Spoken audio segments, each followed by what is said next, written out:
तुमची टाच दुखत असेल तर या रुईच्या पानांचा सांगितल्याप्रमाणे वापर करा. तुमच्या वेदना यासाठी आपण 1 चमचा एवढी हळद पावडर एका भांड्यात घ्यायची आहे. यानंतर यामध्ये 2 चमचे एवढे पाणी घ्यायचे आणि 2 चमचे एवढे खोबरे तेल यामध्ये घ्यायचे आहे आणि हे दोन्ही घटक थोडे गरम करून घ्यायचे आहेत. यानंतर 2 रुईची पाने तव्यावर गरम करून घेऊन त्यांच्यावर देखील खोबरे तेल चोळून ती गरम करायची आहेत. रुईचे झाड रस्त्याच्या बांधाच्या कडेला आपल्याला सहज बघायला मिळते.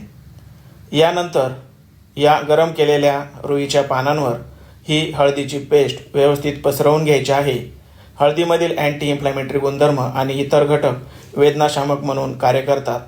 आता टाचा स्वच्छ धुवून ही पाने दुखणाऱ्या टाचांवर दोऱ्याच्या सहाय्याने किंवा चिकट टेपच्या सहाय्याने अर्धा ते 1 तास बांधून ठेवायचे आहेत.